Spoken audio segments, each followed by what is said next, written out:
Ano de avivamento, essa é a nossa expectativa. Avivamento não se fabrica com slogan. Avivamento não se vive apenas na vontade. Avivamento é gerado primeiro no coração de Deus. Quando adolescente, eu aprendi a fazer uma oração baseado em Filipenses. Quando a palavra nos diz que Deus opera em nós tanto o querer como o efetuar. Na minha adolescência eu aprendi a fazer uma oração muito simples, porque muitas vezes eu não queria. E quando a gente não quer, Deus não vai fazer o efetuar. Eu aprendi a orar de uma maneira muito simples. Nos dias em que eu estou seco, nos dias em que eu estou desanimado, Deus, eu quero querer. Desperta em mim o querer. É Ele que opera, tanto querer como o efetuar. Talvez nesses dias você não esteja para avivamento. E avivamento, reavivamento, despertamento espiritual são termos tão usados no nosso meio como o povo de Deus. A gente anseia muitas vezes de viver dias assim abençoados. Muitas vezes a gente ora e clama: Senhor, tem misericórdia de nós. Eu lembro em Josué capítulo 7 de uma oração que Josué e o povo fez, uma oração sincera diante de Deus. Versículo 6 de Josué 7 diz: Josué rasgou as suas vestes, ele se prostrou em terra sobre o seu rosto, perante a arca do Senhor até a tarde, ele, os anciãos de Israel, e deitaram pó sobre as suas cabeças. Esse foi um momento de muito quebrantamento. A gente tem passado esses temas nas quartas de guerra: quebrantamento, intimidade, profundidade, avivamento, essa sequência. E ali eles estavam totalmente quebrantados. O contexto desse texto que eu acabei de citar, eles acabaram de perder uma batalha em Ai. E Deus ouvindo aquela oração, e às vezes a gente pensa assim: não, vai ter um avivamento, nós vamos para o joelho, nós vamos nos humilhar, a gente vai rasgar, a gente vai fazer propósito, e a gente está ali dizendo: Deus, nós queremos, faz algo em nós, eu quero querer, faz em mim o querer, faz o efetuar. Mas é interessante que nesse texto, a resposta de Deus incomoda. Versículo 10, depois de ouvir o povo clamando, disse o Senhor a Josué: levanta-te, porque estás prostrado, assim, dessa maneira sobre o teu rosto. Israel pecou, violaram a minha aliança, aquilo que eu lhes ordenara. Dispõe-te, santifica o povo e dize: santificai-vos para amanhã. Porque assim diz o Senhor Deus de Israel: aos vossos inimigos não podereis resistir, enquanto não tirarem do vosso meio as coisas condenadas. Às vezes a gente está naquela ímpeto: Senhor, queremos avivamento, Senhor, queremos algo novo. E Deus está dizendo: ei, por que vocês estão orando assim? Lembra de Moisés, né? Senhor, nós estamos aqui diante do mar, o que nós vamos fazer? Clamando a Deus. Ei, Moisés, para de orar. Que você está orando assim? Você tem um cajado aí na sua mão, diz o povo que marche. Esse é um outro caso, e Deus está dizendo para Josué: ei, por que está pedindo, está clamando o meu nome, está rasgando as vestes? É muito simples, não dá para eu fazer as coisas extraordinárias no meio de vocês, se vocês quebraram a minha aliança, se vocês pisaram na bola, se tem aí no meio de vocês coisas que entristecem o meu coração. A gente tinha feito um combinado, Deus estava dizendo isso, a gente tinha feito um combinado, e nem esse combinado simples vocês cumpriram, e agora vocês querem vitória nas batalhas, vocês estão chorando por causa das derrotas, Mas eu não estou pedindo esse clamor, eu não quero aí 24 horas de oração para esse dia, não. Eu quero arrependimento, eu quero quebrantamento verdadeiro, eu quero que vocês abandonem pecado. 1 Samuel capítulo 15, versículo 22, tão conhecido, traduz o que é o anseio de Deus. O obedecer é melhor do que o sacrificar. A gente muitas vezes quer produzir um avivamento à base daquilo que a gente consegue, a gente vai sacrificando a Deus, mas o essencial a gente não muda. As coisas que precisam ser realmente trabalhadas, a gente deixa de lado. Você conseguiria hoje consagrar o seu Facebook para Jesus, apresentá-lo assim, com alegria: Senhor, esse aqui, olha aqui, eu te glorifico aqui, em cada post, em cada curtida.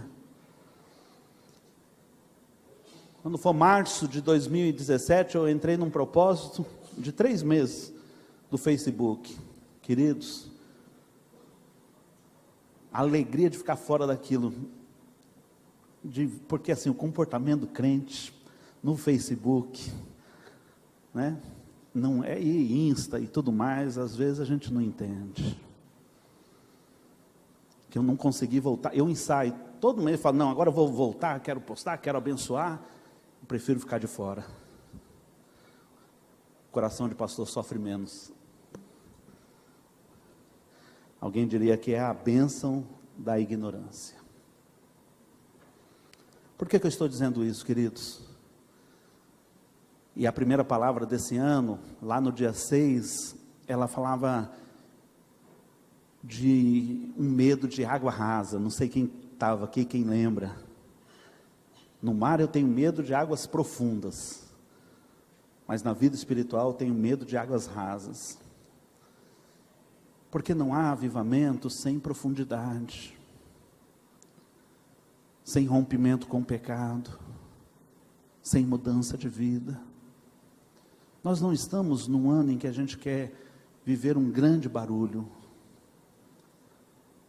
Nós queremos viver um tempo em que o nome do Senhor seja glorificado na vida de cada um dos seus filhos. E para isso precisa profundidade. Por isso o texto que eu escolhi nessa noite está em Filipenses capítulo 3. Porque Paulo, o apóstolo, vai me dar alguns conselhos de como não viver uma vida rasa. Vamos ler o texto base todos juntos? Vamos lá, pode projetar o texto inicial. Vamos ler todos juntos? É claro, irmãos, que eu não penso que já consegui isso. Porém, uma coisa eu faço: esqueço aquilo que fica para trás e avanço para o que está na minha frente. Você pode ler novamente? Vamos lá?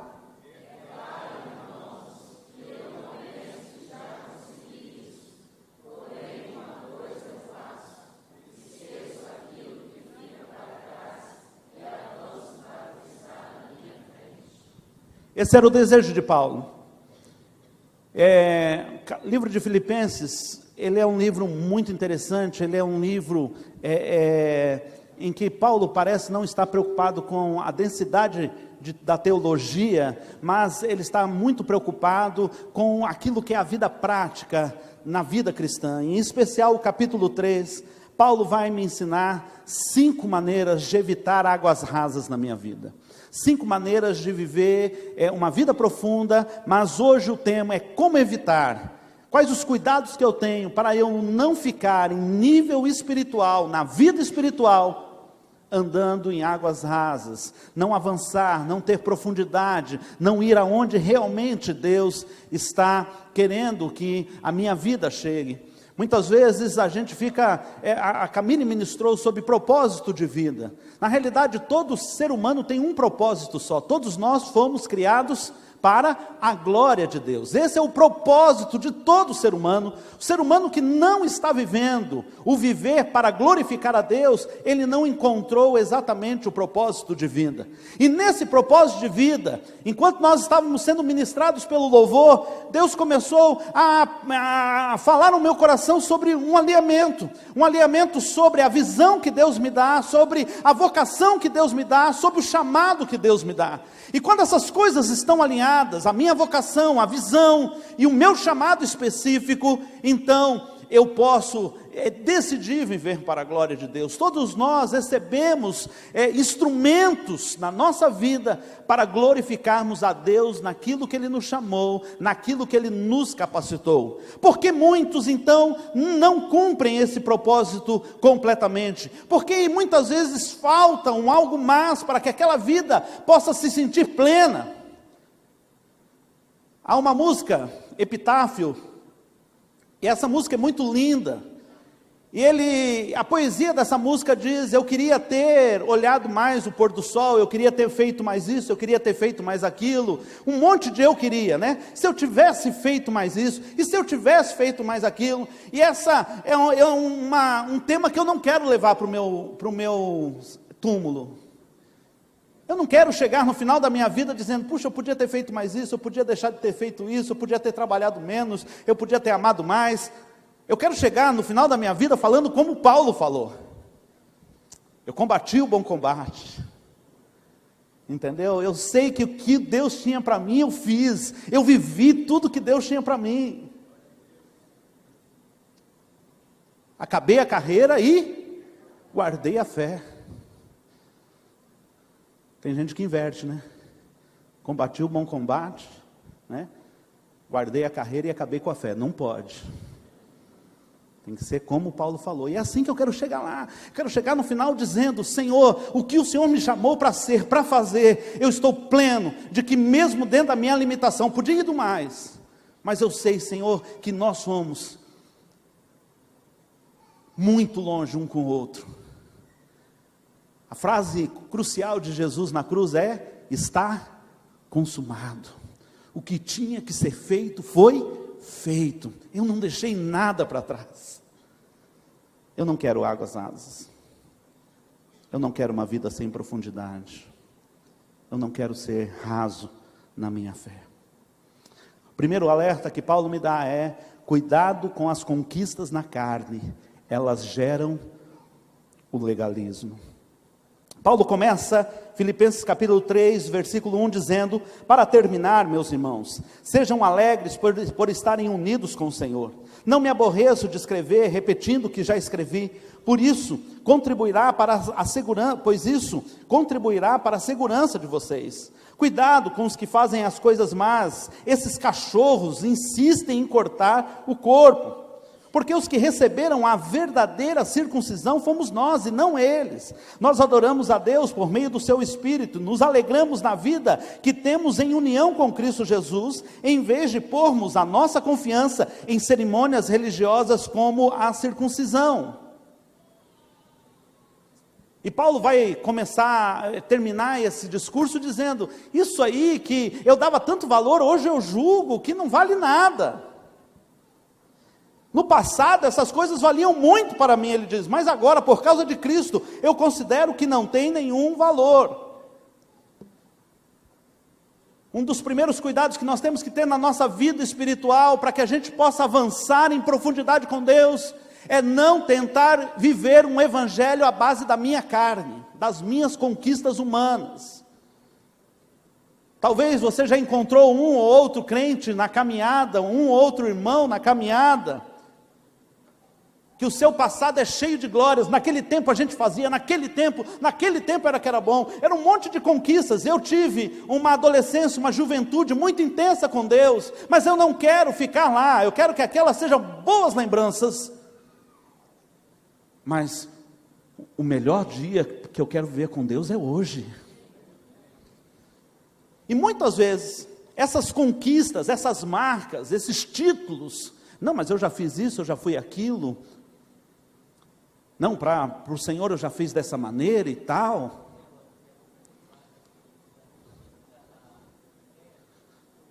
Está dando um contato aí, pessoal. Resolveu o telão aí, gente? Resolve. Essas conquistas é uma forma sorrateira da minha espiritualidade virar religiosidade. Era o que Paulo estava dizendo. Tem umas pessoas aí, e olha só o termo que Paulo usa, queridos. Se a gente usasse hoje, seria totalmente incorreto, né? Politicamente incorreto.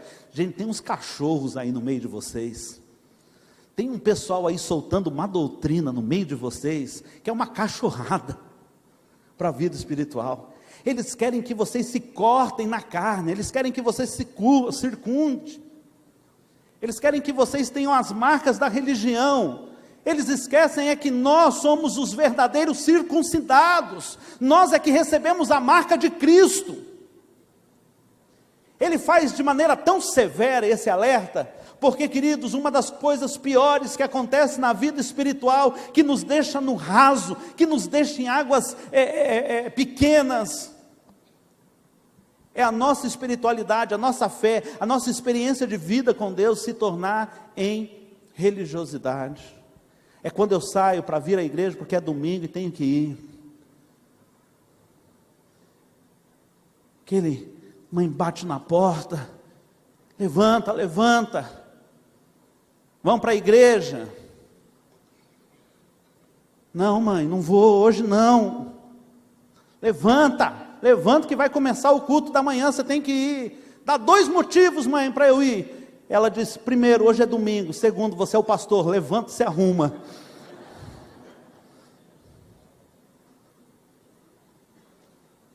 Quando chega nesse ponto, é tão triste, porque é tudo tão pesado.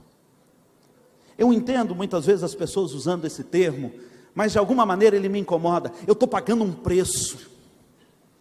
Eu entendo que a pessoa está dizendo assim: olha, cara, minha carne está indo contra, eu sei que a minha carne não é fácil não, mas eu estou aqui em um compromisso com Deus. No fundo é o que se quer dizer. Mas quando aquilo que é para ser um relacionamento com Deus passa a ser um preço a ser pago, algo está errado.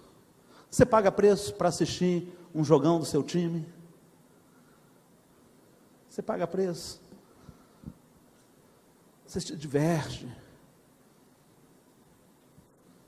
Você gosta?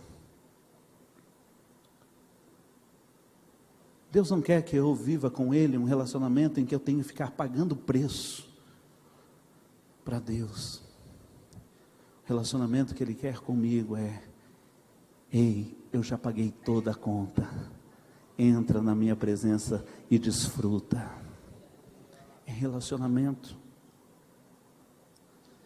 Paulo dá um segundo alerta, e ele diz: cuidado com o bom, ele é inimigo do melhor. Você pode repetir comigo? Cuidado com o bom, ele é inimigo do melhor. Filipenses 3:10. Tudo o que eu quero é conhecer a Cristo e sentir em mim o poder da sua ressurreição. Eu não coloquei o resto, mas ele completa dizendo: eu quero também tomar parte nos seus sofrimentos e me tornar como ele na sua morte. É essa a vida que eu quero. Eu quero estar com Jesus em tudo. E às vezes nós nos acomodamos numa hora em que as coisas estão boas, as coisas estão acomodadas. O comodismo nada mais do que isso, é a gente se contentar com o bom. Mas saiba, Deus ainda tem coisas melhores e maiores para a sua vida. Paulo, eu quero traduzir essas palavras que Paulo nos dá do verso 8 ao verso 11.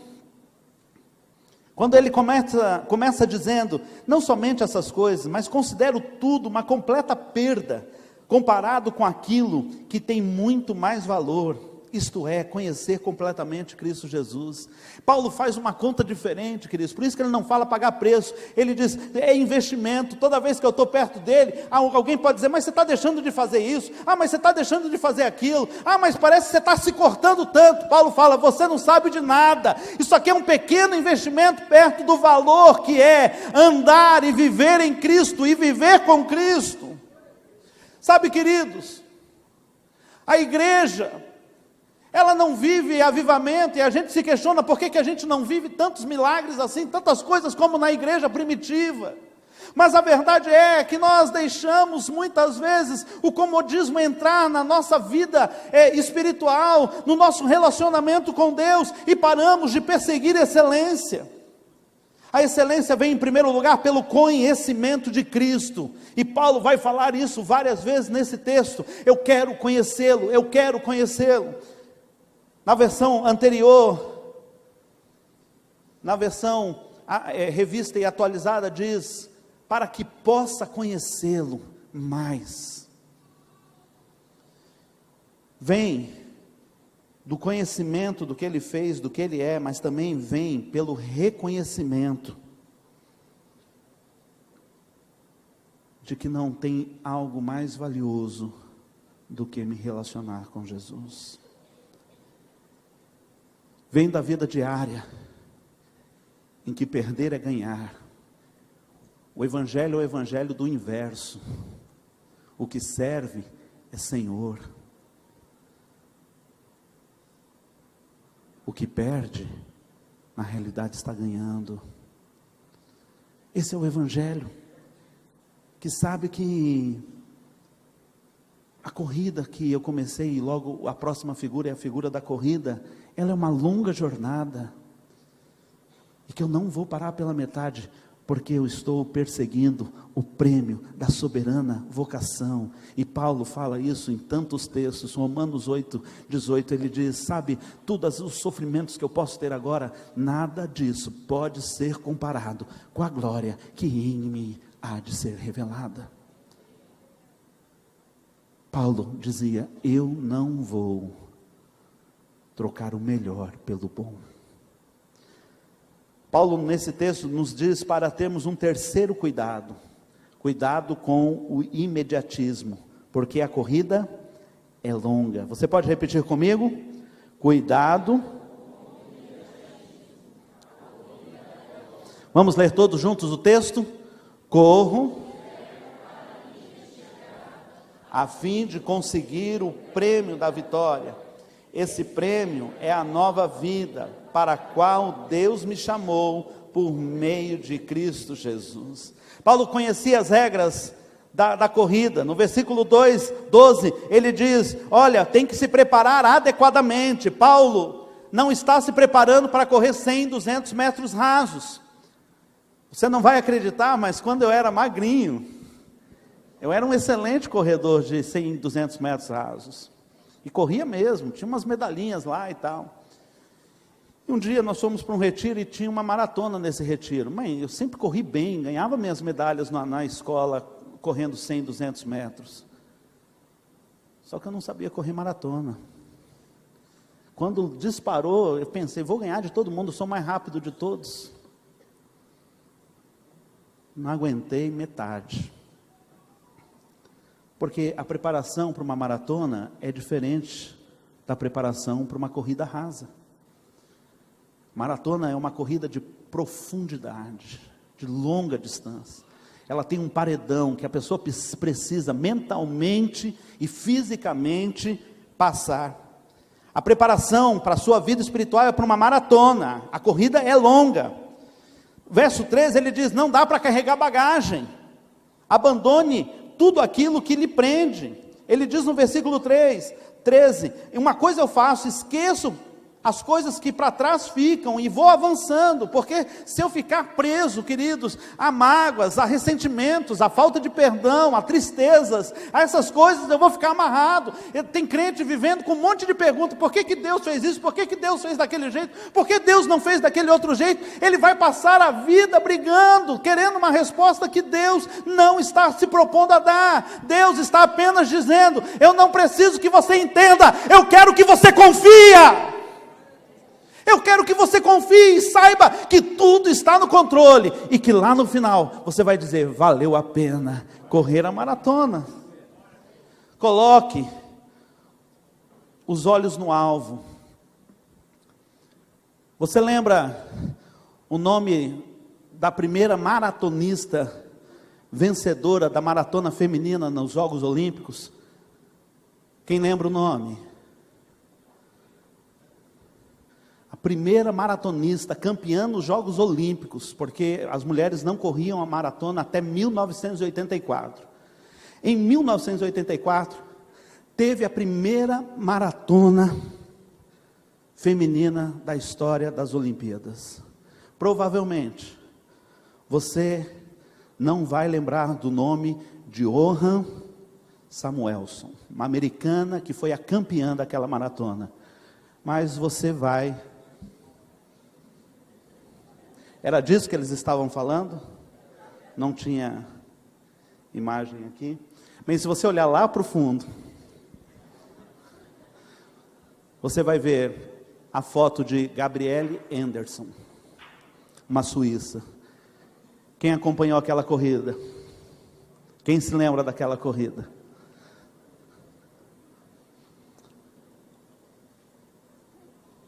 Apareceu? Essa foi a chegada, quando ela entrou no estádio para a última volta, para os últimos metros. E quem viu, e eu tive o privilégio de ver, eu tinha 14 anos, as imagens dessa mulher chegando, e ela ia de um lado para o outro, cãibras terríveis, contrações musculares. Alguns paramédicos tentaram chegar perto para ajudar, ela não aceitou. Ela estava a poucos metros de cruzar a linha de chegada. Ela chegou em 37º lugar. 50 mulheres largaram, 44 chegaram, inclusive a 44ª foi a única brasileira a cumprir a prova. Ela não foi a campeã, ela não levou a medalha de ouro, mas com certeza, a maioria daqueles que amam o esporte, nunca se esquecerão dessa mulher e dessas cenas. Se você não conhece, vale a pena entrar no Google, procurar por este nome e ver o final dessa corrida, é emocionante. O estádio todo de pé aplaudiu. E quando ela foi entrevistada, ela disse duas coisas. A primeira foi: eu não teria uma outra oportunidade de correr a maratona. Então precisava cruzar a linha de chegada. Em segundo lugar, ela disse: eu me preparei para correr a maratona. Você se preparou, mas chegou tão mal. Ela falou: meu organismo disse que eu não estava pronta, mas eu estava pronta para cruzar a linha de chegada. Às vezes a sua carne, às vezes as suas vontades, às vezes os seus medos, às vezes as suas angústias vão querer paralisar você para não cruzar a linha de chegada. Às vezes o seu corpo todo vai dizer contra. Às vezes as suas vontades, desejos vão todos lutar contra aquilo que você foi chamado para fazer. Mas eu quero te dizer, Deus vai te fortalecer e você vai cruzar a linha de chegada. Um dos textos bíblicos que eu mais gosto no livro de Apocalipse é quando o Senhor diz que Ele enxugará dos nossos olhos toda lágrima. Isso significa que alguns vão chegar lá chorando, alguns vão chegar lá com dores, alguns vão chegar lá gritando, urrando em suas dores, mas virão a glória do seu Senhor dizendo: você chegou, servo bom e fiel, vem para o descanso do seu Pai. Você é um corredor de grande distância. Cuidado em querer tudo para ontem, tudo para agora, tudo rapidinho. Os prazeres vão trocando todas as coisas que são permanentes, eternas, por aquelas que são temporais. Não troque, você está numa grande corrida. Quarto aviso que Paulo nos dá: cuidado com a vida fácil, seja um modelo a ser seguido. Você pode repetir comigo? Cuidado. Vamos ler todos juntos? Meus irmãos,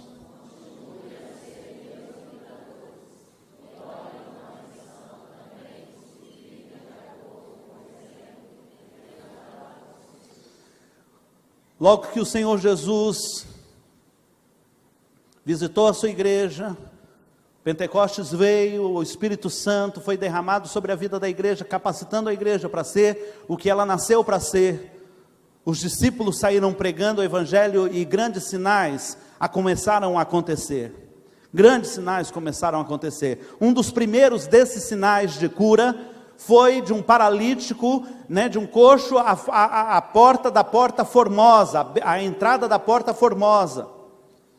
E quando aqueles homens receberam um pedido de esmola daquele homem que mendigava naquele lugar, eles fizeram uma declaração que é muito conhecida. E qual é essa declaração? Não temos prata, nem ouro, mas aquilo que nós temos, isso te damos. Em nome de Jesus, levanta e anda.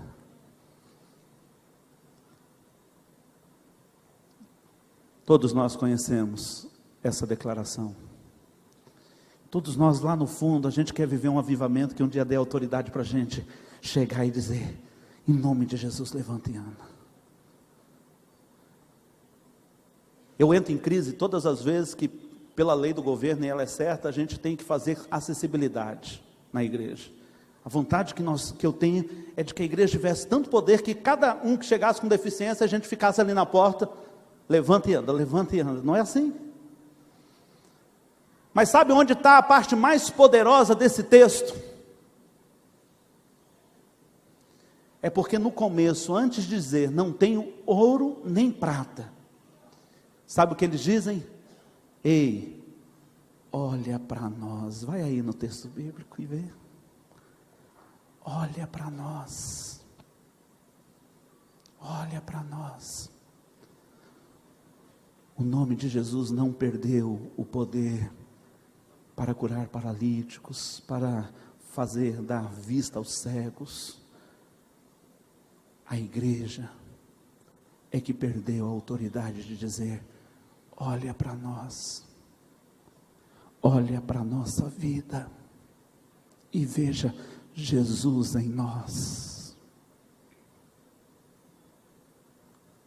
Eu posso dizer para você, meu irmão, eu posso sinceramente dizer para você, olha para mim, olha para as coisas que eu falo, para as coisas que eu me interesso, para a maneira como eu ando. Você pode olhar para as pessoas, você pode dizer hoje para os seus filhos, olha, seguidor de Jesus é assim que vive, é desse jeito que anda. São essas as palavras que um seguidor de Jesus faz. É só imitar o Pai. Olha para o Pai, fica tranquilo, você vai estar seguindo a Jesus. A gente chega alguém que acabou de se converter, a gente ainda tem uma cara de pau, de quando chega um novo convertido, a gente vai dar o aconselhamento e a gente dá um conselho clássico. Olha, você está seguindo a Jesus, mas a gente quer te falar o seguinte, você precisa olhar para Jesus, não olha para as pessoas. Vai ver Jesus aonde, queridos? Aqui? Vai ver Jesus nesse púlpito? Vai ver Jesus na cadeira branca? Vai ver Jesus nesse microfone? A igreja precisa restaurar a autoridade de dizer, olha para nós, e vejam Jesus na nossa vida. Avivamento passa por valores inegociáveis, e um desses é de que a igreja precisa viver uma vida de autoridade. Um dia, queridos, puseram toda a polícia de Babilônia para vigiar Daniel.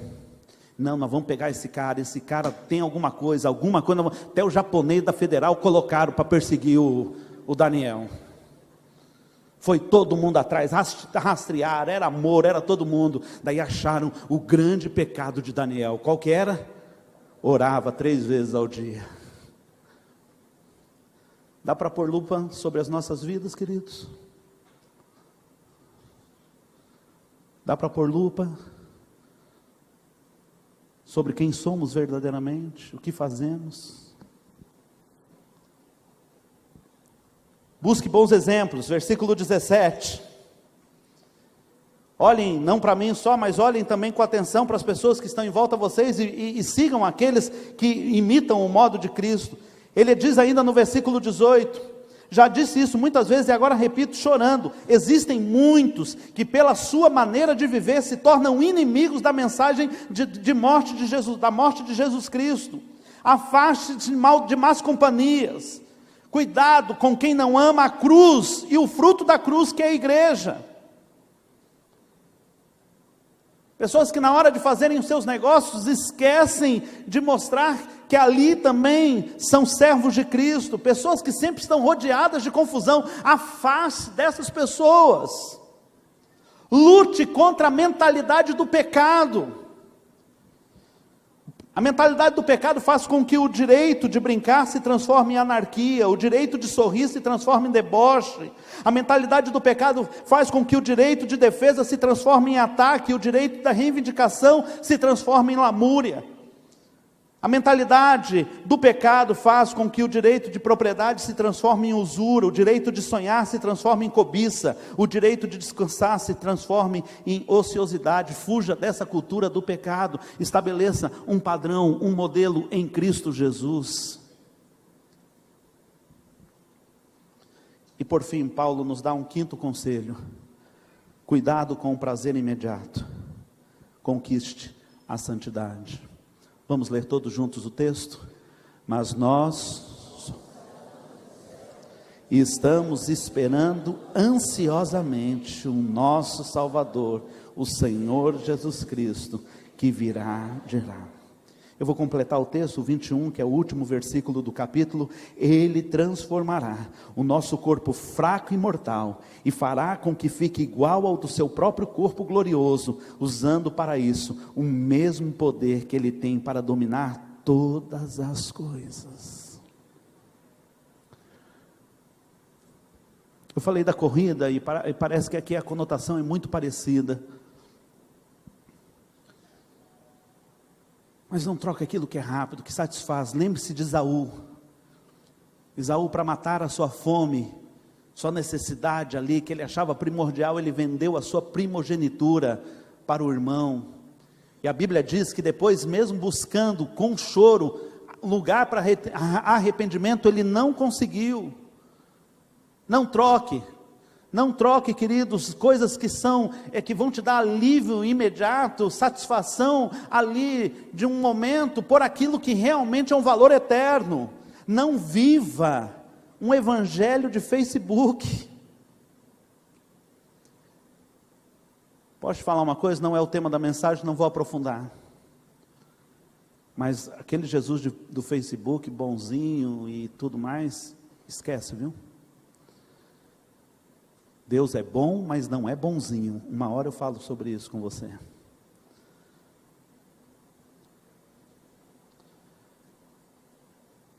Quem vai te tocar? Quem é que vai apertar a mão e te dar o prêmio? Não é a sua carne. Se você deixar que sua vida seja tocada pelo pecado, ela vai dar frutos do pecado. Se você quiser experimentar glória de Deus, precisa deixar que Deus toque a sua vida. O toque do pecado, ele transforma o encanto do amor em sensualidade, ele transforma o prazer do conforto em luxúria, a alegria de possuir em ostentação, a sexualidade em pornografia. O toque do pecado transforma o sentimento de individualidade em solidão, a amizade pura em sedução, a necessidade de confissão se transforma em fofoca. Quando o pecado é que toca, o saudável zelo se transforma em ciúme, o terno cuidado se transforma em possessão, a seriedade do caráter se transforma em frieza, o fascínio do saber se transforma em soberba. Quando é o pecado que toca, a capacidade de influenciar se transforma em manipulação, a habilidade de apoiar se transforma em cumplicidade doentia, a disposição de recuar se transforma em covardia, e o propósito de persistir se transforma em teimosia. Quando é o pecado que toca, o conceito de autoridade se transforma em autoritarismo, a arte de liderar em manipulação, a candura da simplicidade em estupidez, a excelência da fé em pieguice. O toque do pecado faz com que a carência de crer se transforme em crendice, a formosura da independência se transforme em autossuficiência. Todas essas coisas Deus nos deu para desfrutar, da sexualidade, da amizade, das nossas habilidades, das nossas capacidades. Todas essas coisas Deus nos deu para que pudéssemos verdadeiramente desfrutar delas, Mas todas as vezes que eu permito que o pecado toque essas áreas, ele vai deformar. Não precisa esperar aquele último dia, quando Jesus vai nos tocar e nos transformar à imagem da sua glória. Você já pode viver isso a partir de agora. De agora. Conquiste a santidade, que santidade nada mais é do que se colocar no altar de Deus e dizer: aqui quem toca é o Senhor. Está santificado a Deus, só Ele coloca a mão. Deixa Deus colocar a mão nas suas carências, deixa Deus colocar a mão na sua sexualidade, deixa Deus colocar o seu toque poderoso, transformador em todas as áreas da sua vida, e viva um avivamento pleno em Deus. 5 cuidados.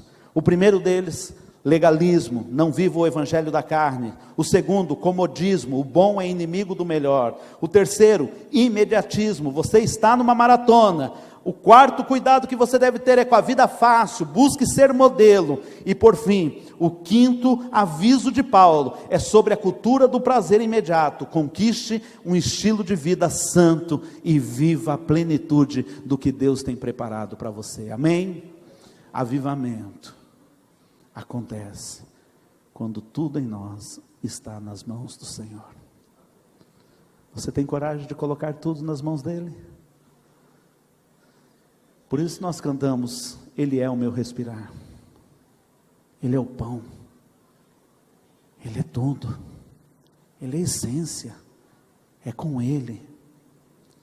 Nós vamos terminar com essa mesma canção. E diga: Deus, seja o tudo em mim. Seja tudo em mim. Nós vamos adorar a Deus. Eu quero convidá-los a se colocar em pé.